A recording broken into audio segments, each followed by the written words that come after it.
La pluie martelait le toit de l'hôpital général de Westbridge avec une force implacable, comme pour tester les limites du vieux bâtiment. Il était presque minuit et les urgences bruissaient d'agitation, infirmières harassées poussant des brancards, médecins lançant des ordres brefs, proches affolés criant pour se faire entendre par-dessus le déluge. À travers les portes vitrées coulissantes, la tempête faisait rage, les éclairs projetaient des silhouettes crues sur la salle d'attente. Emma Wilson, infirmière de 25 ans qui terminait un double service épuisant, sentait chaque muscle de son corps protester. Elle était restée debout près de 16 heures, soignant tout, des fractures aux fièvres élevées. Malgré la fatigue, elle repoussa son épuisement pour accueillir la vague suivante d'arrivants. Emma lança le docteur Sanders, un médecin d'âge mûr au visage marqué par l'inquiétude. On a un possible cas cardiaque près de l'entrée. Va voir. Elle jeta un œil dans le couloir bondé. Un homme était recroquevillé contre le mur, trempé jusqu'aux os, vêtu de guenilles, une main crispée sur la poitrine. Il semblait avoir une trentaine d'années, les cheveux plaqués, l'eau ruisselant de ses manches. Janelle, une collègue, lui jeta un regard dédaigneux. Encore un sans-abri, marmonna-t-elle en levant les yeux au ciel. Il veut juste un lit au chaud par cette nuit d'orage. Emma se raidit. C'est impatient, répliqua-t-elle fermement. Je m'en occupe. Sans attendre de réponse, elle se précipita. De près, les lèvres de l'homme étaient bleues, ses pupilles dilatées de douleur. Emma s'agenouilla, son pantalon d'uniforme s'imbibant dans l'eau stagnante. « Monsieur, vous pouvez respirer ? Avez-vous mal ailleurs qu'à la poitrine ?» Il tenta de parler, mais seul un râle rauque sortit. Emma lui saisit doucement le bras. « Venez, on va vous installer. » Le docteur Sanders et Janelle échangèrent un regard, mais Emma les ignora. Elle aida l'homme à s'asseoir dans un fauteuil roulant. Chaque mouvement lui coûtait, pourtant l'adrénaline la portait. Elle le guida à travers la foule des malades, trouva un box libre et tira le rideau.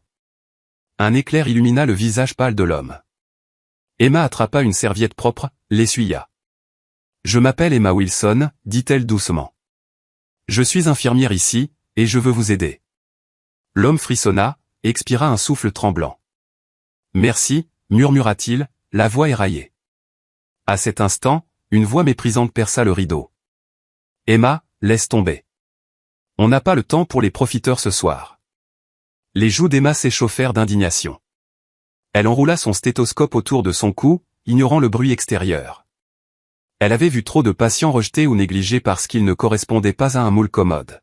« Tout va bien, » le rassura-t-elle.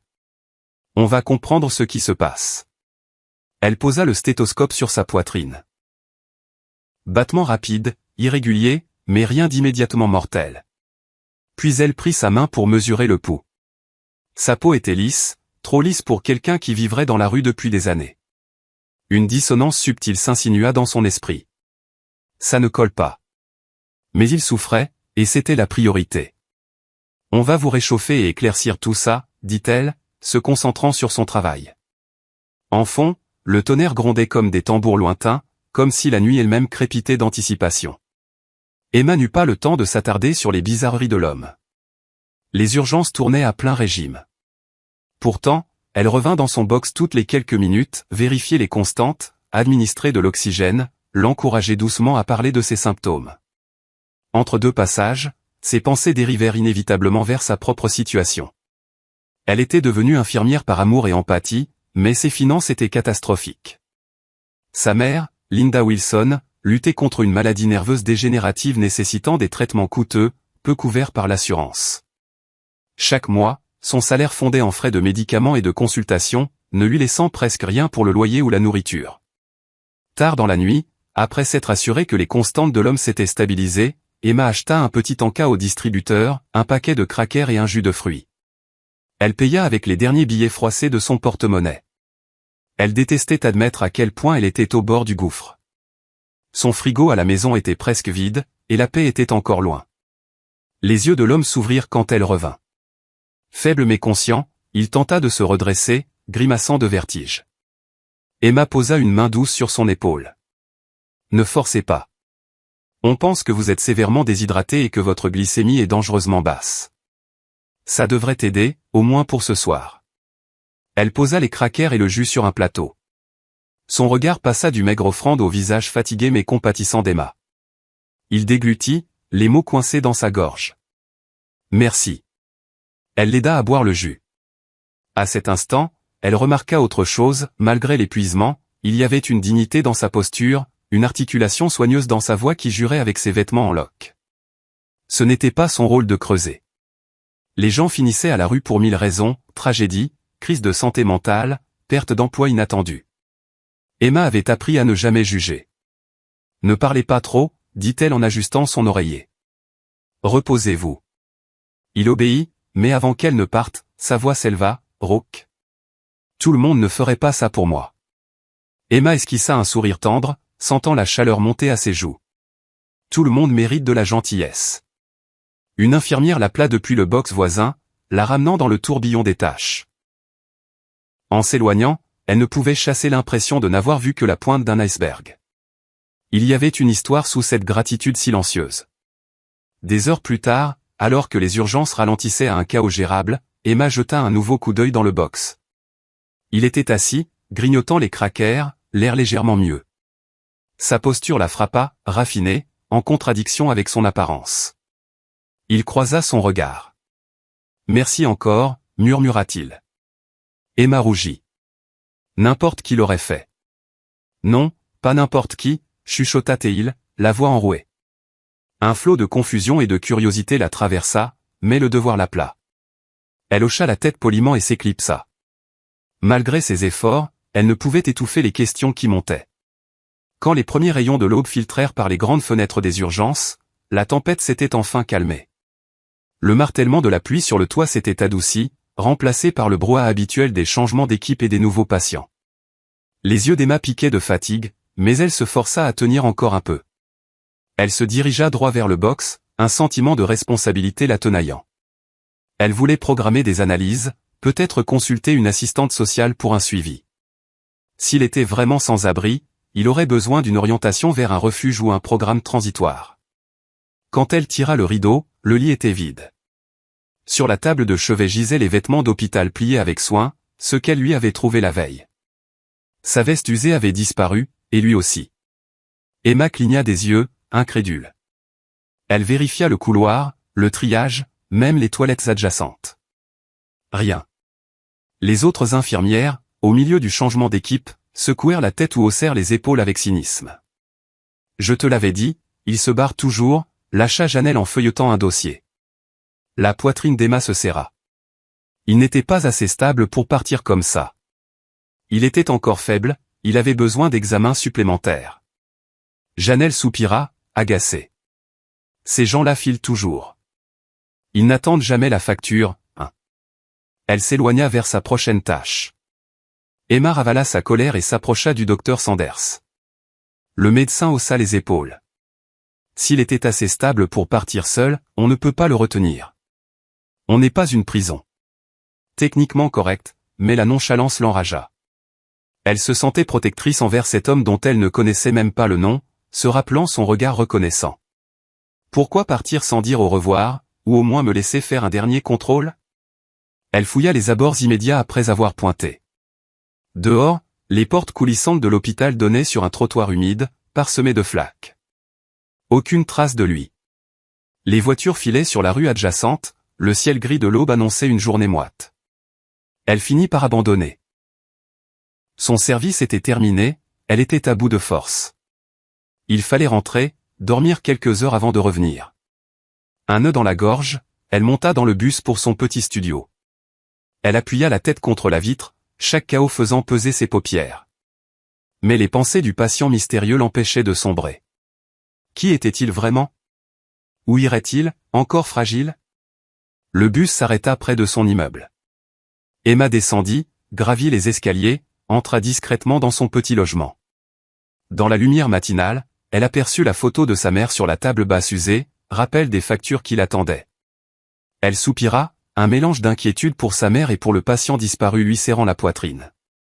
La fatigue l'emporta, mais elle ne pouvait chasser le sentiment qu'elle n'avait pas vu la fin de cette histoire.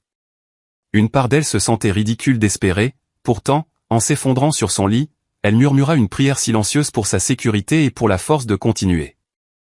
Les jours d'Emma s'enchaînèrent en un cycle sans fin de travail et d'inquiétude. À chaque nouveau service, ses collègues la taquinaient sur ses recherches du « sans-abri disparu » dans les urgences. Elle finit par arrêter de poser des questions. Il était clair qu'il était parti depuis longtemps. Pourtant, dans les moments calmes, elle jetait un œil vers l'entrée, s'attendant à moitié à le voir réapparaître. En dehors du travail, sa situation personnelle vacillait vers la crise. Entre le loyer, les courses et les factures médicales croissantes de sa mère, son salaire s'évaporait. Linda Wilson, pilier quand Emma avait choisi les études d'infirmière, était désormais clouée au lit la plupart du temps par sa maladie. Emma prenait des services supplémentaires 2, parfois 3 par semaine pour financer les thérapies expérimentales dont Linda avait besoin. Un coût supplémentaire 23 semaines après la disparition de l'homme. Emma commis une erreur mineure dans un dossier patient. En temps normal, une simple correction. Mais l'administration venait d'adopter une politique de tolérance zéro pour les erreurs de documentation, craignant les procès. La décision fut rapide, réprimande formelle et réduction temporaire de salaire. Le jour où elle reçut la nouvelle, elle était en pause dans la cafétéria du personnel. Assise sur une chaise en plastique, elle fixait, abattue, le mémo des ressources humaines. Alicia, une collègue, posa une main hésitante sur son épaule. « Je suis désolé, Emma. » Il serre la vis. « C'est injuste. » Des larmes piquèrent les yeux d'Emma. Cette réduction signifiait qu'elle couvrirait à peine la moitié des médicaments mensuels de sa mère. Il faudrait choisir quel traitement sauter. Un compromis déchirant. Comme par hasard, son téléphone vibra. Le nom de Ryan s'afficha. Dr Ryan Chambers, son ex-petite amie. Elle hésita, puis décrocha, se préparant à tout. « Emma, dit-il, la voix fraîche mais déterminée. Il faut qu'on parle. Retrouve-moi dehors, à l'entrée du personnel, dans 10 minutes. » Elle ne voyait pas ce qui justifiait un face-à-face. Il a dû entendre parler de ma réduction. Effectivement, quand elle le rejoignit près de la sortie arrière, son expression mêlait suffisance et compassion feinte. Ryan, résident en chirurgie issu d'une famille aisée, l'avait autrefois ébloui par son intelligence et son ambition. Mais elle avait découvert son côté dominateur et élitiste. Ils s'étaient séparés 6 mois plus tôt, bien qu'ils agissent parfois comme s'ils étaient encore ensemble. « Comment vas-tu » demanda-t-il, feignant l'intérêt en s'appuyant contre sa voiture de luxe dans le parking du personnel. Emma croisa les bras. « Je me débrouille. » Il eut un rire compatissant. « J'ai entendu pour ta réduction. Cet hôpital peut être dur, surtout sans certains avantages. » Il désigna sa voiture, symbole discret de privilège. « Si tes finances sont en vrac, je suis prêt à t'aider. » Elle le dévisagea, la méfiance montant. « Qu'est-ce que tu veux en échange ?» Il haussa les épaules, se rapprochant. « Reviens avec moi, Emma. On était bien ensemble. Ma famille a des relations. Mon père siège au conseil de l'hôpital. On pourrait placer ta mère dans de meilleures structures, avec de meilleurs spécialistes.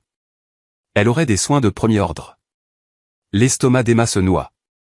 Autrefois, elle aurait peut-être cédé à la promesse de sécurité pour sa mère. Mais elle se rappelait comment Ryan manipulait les situations pour obtenir ce qu'il voulait. Elle garda un ton calme. « Je ne suis pas à vendre, Ryan. Je m'occuperai de ma mère moi-même. » Il rit, sans humour. « Seul ? Avec ta réduction ? Tu te berces d'illusions. Et qui va te sortir du pétrin ? Un sans-abri aléatoire des urgences ? » Ces mots la blessèrent plus qu'elle ne l'aurait cru, ravivant le souvenir de l'étranger disparu. La colère brûla en elle. Elle tourna les talons, refusant de répondre à la provocation. Avant qu'elle ne s'éloigne complètement, Ryan lança, sa voix résonnant dans le parking sombre. « Tu fais une grosse erreur, Emma. La fierté ne paie pas les factures. » Elle rentra, les larmes aux yeux, mi-colère, mi-désespoir. Cette nuit-là, après son service, elle dut affronter les questions inquiètes de sa mère sur les finances. Linda, remarquant la détresse d'Emma, s'excusa à maintes reprises d'être un fardeau. Emma serra les mains de sa mère, insistant que rien n'était sa faute. Mais dans l'intimité de sa petite chambre, elle fixa les factures médicales entassées sur son bureau. Elle se sentait acculée, sans issue évidente. Un instant, son esprit dériva vers les yeux doux de l'homme mystérieux, ce bref sentiment de calme et de gratitude qu'il lui avait offert. « Pourquoi je pense à lui ?» se réprimanda-t-elle. « Il ne peut pas résoudre mes problèmes.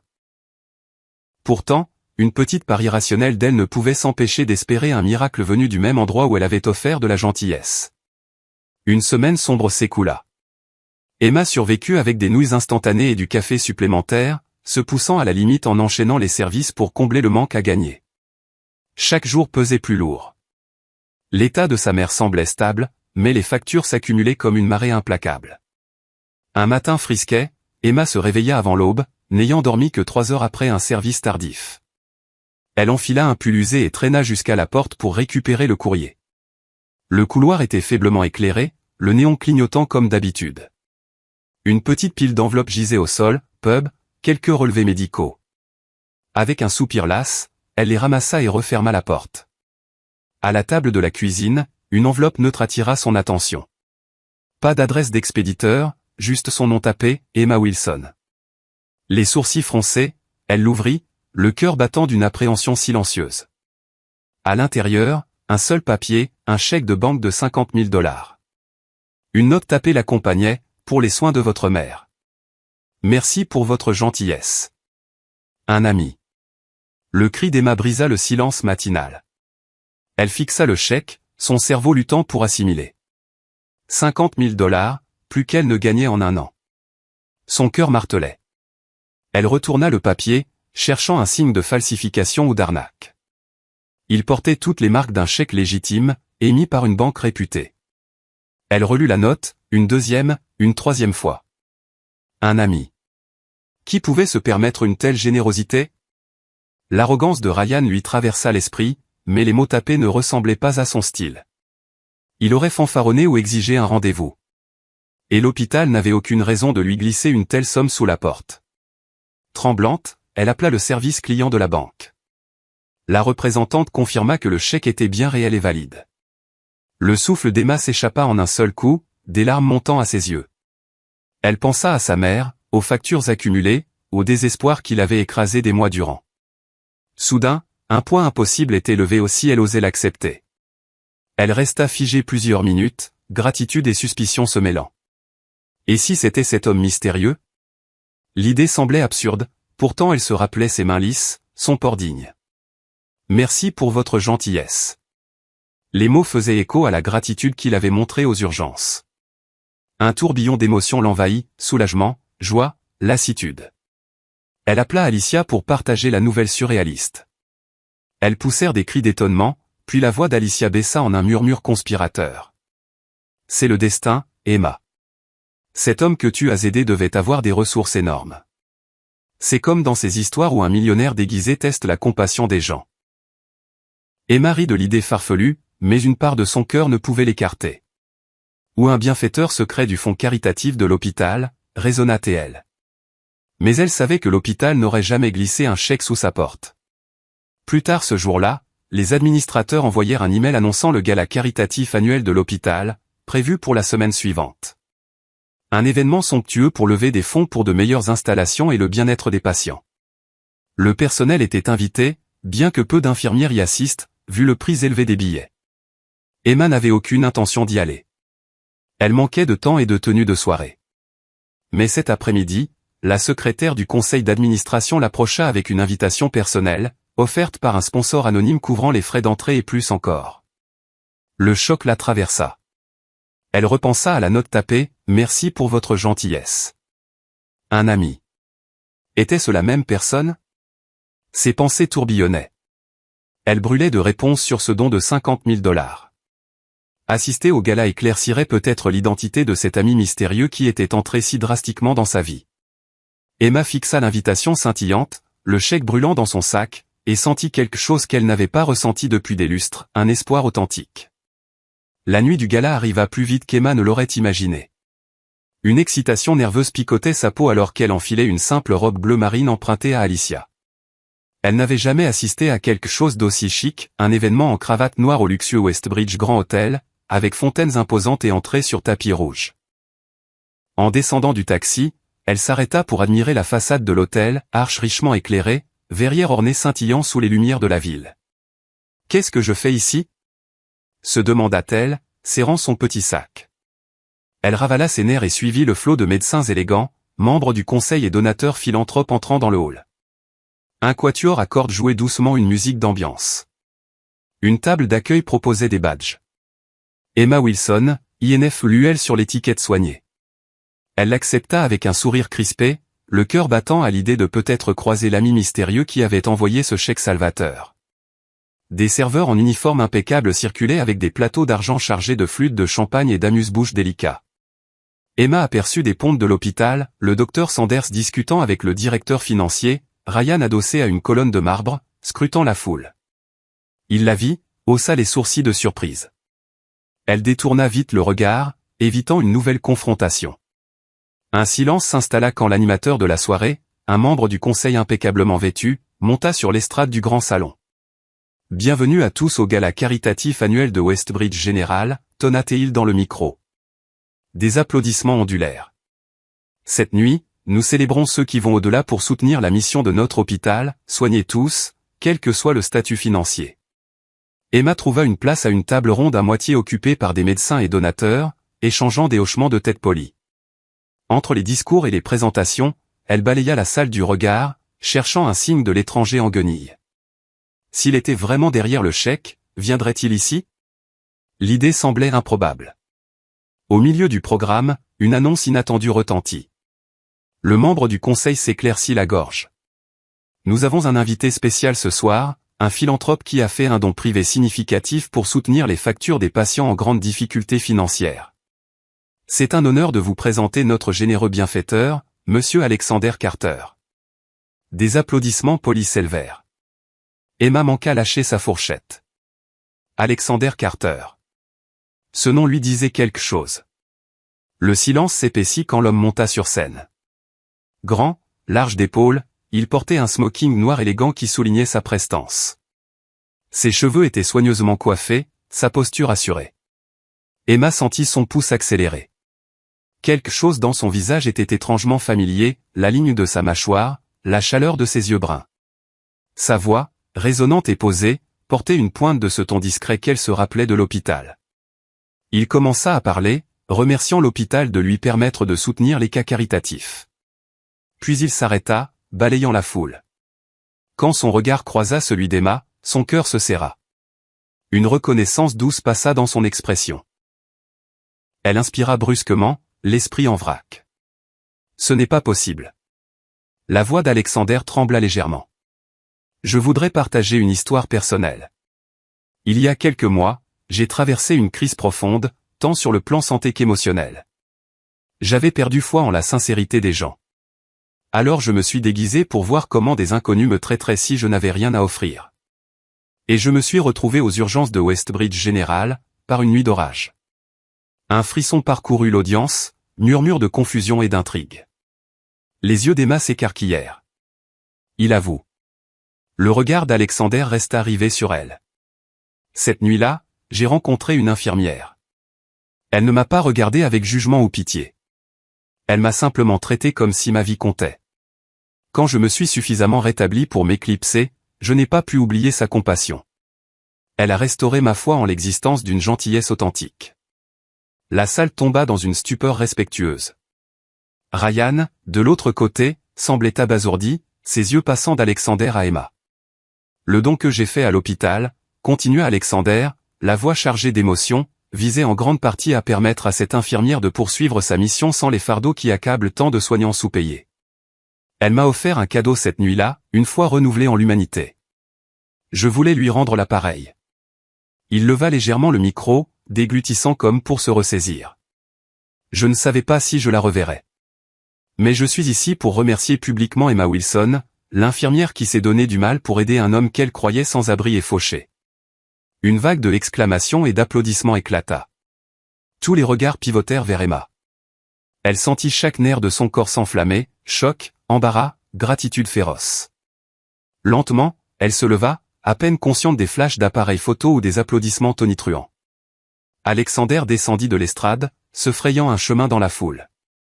Malgré ses émotions tourbillonnantes, Emma avança, le rencontrant à mi-chemin. Il prit doucement sa main, se pencha pour parler par-dessus le bruit. « Je n'ai jamais pu te remercier correctement, » murmura-t-il, la voix basse et sincère. La gorge d'Emma se noua. Elle fixait cet homme, plus en guenilles, mais avec les mêmes yeux, la même dignité discrète.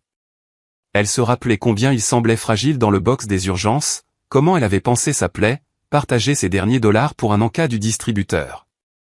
Elle avait du mal à croire à la transformation. Pourtant, il était là, la regardant avec une chaleur authentique au milieu d'une mer de spectateurs ébahis. Et bien que la confusion tourbillonne dans son esprit, un sentiment de soulagement et d'émerveillement profond envahit sa poitrine. En quelques instants, le programme prévu du gala dériva en un tourbillon de discussions excitées et de flashs. Alexander guida Emma vers un coin plus calme du salon. Des administrateurs s'approchèrent, lui serrant la main, le remerciant. Il répondit avec grâce, mais son attention restait clairement sur l'infirmière abasourdie à ses côtés. Elle parvint à chuchoter, l'esprit encore en ébullition. « Alexander Carter, c'est vous ?» Il hocha la tête, presque désolé. « J'avais besoin de tester la sincérité de mon entourage. C'est compliqué. » Emma pouvait à peine parler. « Je ne comprends pas. Vous êtes millionnaire, mais cette nuit-là. » « J'étais en crise, » expliqua Alexander, la voix tendue. « J'ai perdu quelqu'un de proche il y a 1 an. Les circonstances m'ont fait douter des motivations de tous, amis, associés. J'ai quitté mes responsabilités, me suis déguisé, et erré des semaines, voulant voir si la gentillesse existait encore ou si les gens ne voyaient que mon argent. » Emma se rappela la douceur de ses mains, la dignité de sa posture. Tout s'éclaircit. Ce n'était pas un sans-abri ordinaire. C'était un homme aux prises avec le chagrin, caché sous des vêtements en lambeaux. Elle déglutit, les larmes menaçant de brouiller sa vision. « Vous êtes parti si soudainement. » J'étais inquiète. « Je ne voulais pas disparaître, » dit-il, le regard chaleureux. J'ai paniqué. J'ai réalisé à quel point tu voyais ma vulnérabilité, et je n'étais pas prêt à l'affronter. Mais je n'ai jamais oublié ce que tu as fait. Surtout quand j'ai appris tes difficultés financières, la maladie de ta mère. Alors que la foule se pressait, voulant parler à Alexander, il posa une main douce sur l'épaule d'Emma. Sortons un moment. On a besoin d'intimité. Ils se glissèrent dans un couloir latéral menant à la terrasse de l'hôtel. L'air frais de la nuit les accueillit, les lumières de la ville scintillant en contrebas. Emma inspira profondément, le cœur battant. Cela semblait irréel de se tenir là, seule avec l'homme qu'elle avait autrefois aidé dans un box exigu. D'abord, ils se regardèrent simplement. Puis Alexander brisa le silence. « J'ai déposé ce chèque pour toi, espérant que tu l'accepterais comme gratitude. Quand le gala de l'hôpital s'est profilé, j'ai vu l'occasion de me révéler publiquement. Mais il y a plus que je veux t'offrir, Emma. » Ses joues s'empourprèrent. « Je ne sais pas comment te remercier pour tout ce que tu as fait. Tu as changé ma vie, et celle de ma mère. » Il se rapprocha, prenant doucement ses mains. « Ta compassion a changé la mienne. » Ils parlèrent à voix basse. Emma raconta les luttes des doubles services, le déchirement de voir sa mère décliner sans moyens, sa frustration face à la bureaucratie hospitalière. Alexander écouta attentivement, pressant parfois sa main, ses yeux reflétant l'empathie. Elle demanda pour son propre chagrin. Il révéla avoir perdu sa sœur d'une maladie rare, et que sa mort lui avait ouvert les yeux sur la façon dont les gens autour de lui le flattaient pour son argent, non pour qui il était.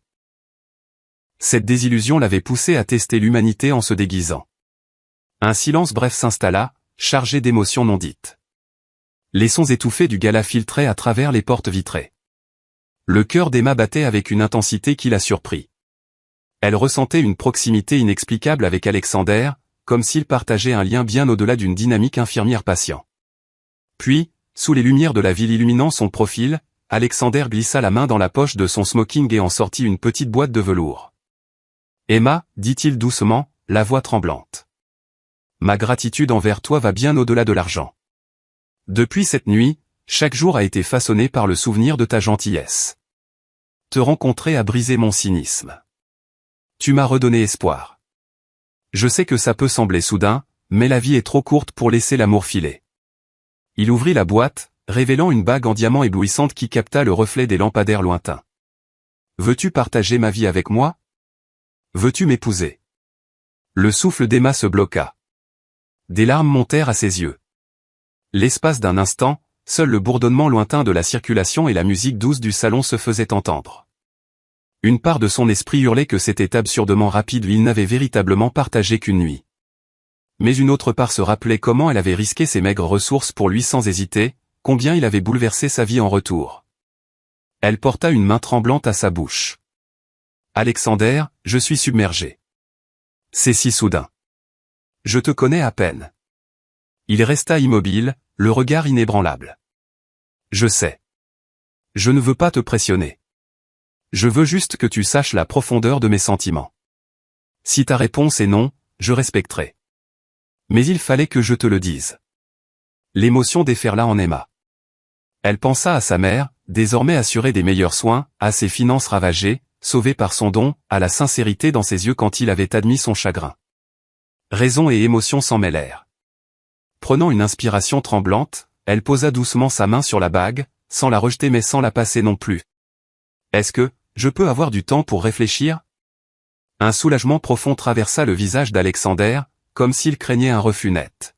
« Bien sûr. Prends tout le temps nécessaire. Mes sentiments ne changeront pas. » Ils restèrent là un moment, mains entrelacées, la bague scintillant entre eux. Le cœur d'Emma était déchiré entre prudence et une attirance indéniable envers l'homme qui était entré si radicalement dans sa vie.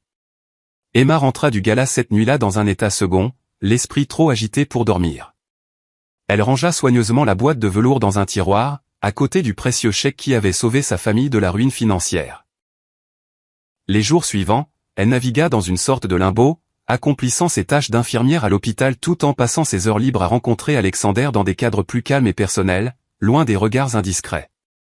Leurs conversations devinrent de plus en plus intimes. Alexander partagea des histoires de son enfance, l'héritage philanthropique de sa famille, et comment la richesse était à la fois une bénédiction et une barrière. Emma parla du décès de son père quand elle était jeune, de sa décision de devenir infirmière pour aider les autres, et du déchirement de voir la santé de sa mère décliner sans moyens adéquats. À l'hôpital, les rumeurs allaient bon train. Certains collègues chuchotaient qu'Emma n'était là que pour l'argent, d'autres, se rappelant sa générosité, défendaient cette histoire d'amour.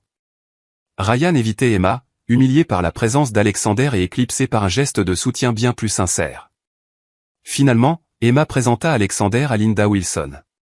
Le voir dans le modeste salon de son petit appartement était à la fois déconcertant et touchant, le millionnaire élégant ôtant ses chaussures coûteuses à la porte, saluant humblement sa mère malade avec un bouquet de fleurs éclatantes. Linda, calée sur le canapé avec des coussins, rayonnait. « C'est vous qui nous avez sauvés de ces factures ?» demanda-t-elle, les larmes aux yeux. Alexander prit simplement la main de Linda. « Votre fille m'a sauvé d'abord, d'une manière que je ne pourrai jamais pleinement rembourser. » Emma observa Linda bombarder Alexander de questions sur sa vie, lui ordonnant parfois de s'asseoir et de ne pas s'agiter. Une douce chaleur envahit sa poitrine. Il est si sincère avec elle. Avec le temps, Emma ne pouvait ignorer à quel point elle et Alexander se connectaient profondément.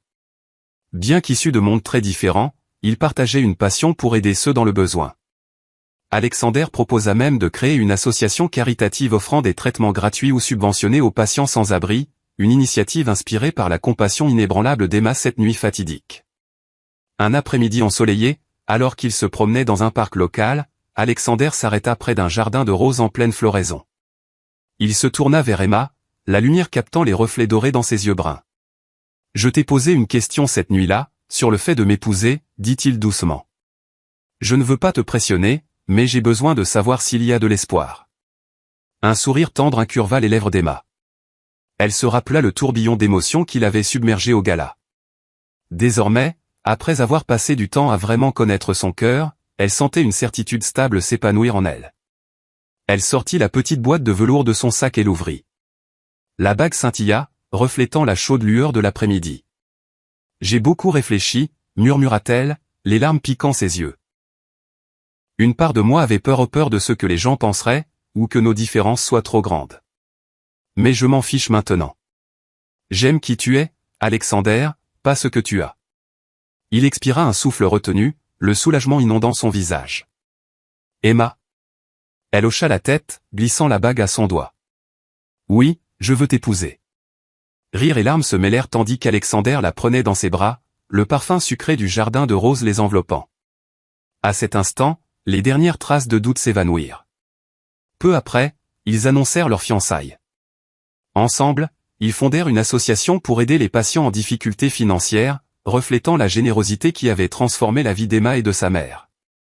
À l'hôpital, les collègues finirent par se rallier à elle, beaucoup touchés par sa sincérité et la vision philanthropique du couple. Par une soirée d'automne fraîche, Emma et Alexander se marièrent lors d'une cérémonie intime mais joyeuse. Linda, souriant plus radieusement qu'elle ne l'avait fait depuis des années, accompagna Emma jusqu'à l'hôtel avec l'aide d'une canne robuste. Seuls quelques amis proches et membres de la famille étaient rassemblés sous une arche drapée de fleurs.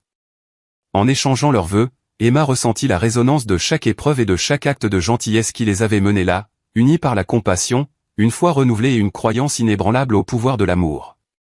Merci d'avoir accompagné Emma et Alexander dans ce voyage où un seul acte de gentillesse a changé leur vie à jamais. Si cette histoire vous a apporté espoir ou inspiration, nous vous invitons à vous abonner à la chaîne Histoire qui touche l'âme. Nos récits célèbrent le pouvoir extraordinaire de la compassion, de la persévérance et des rebondissements inattendus du destin qui rapprochent les gens.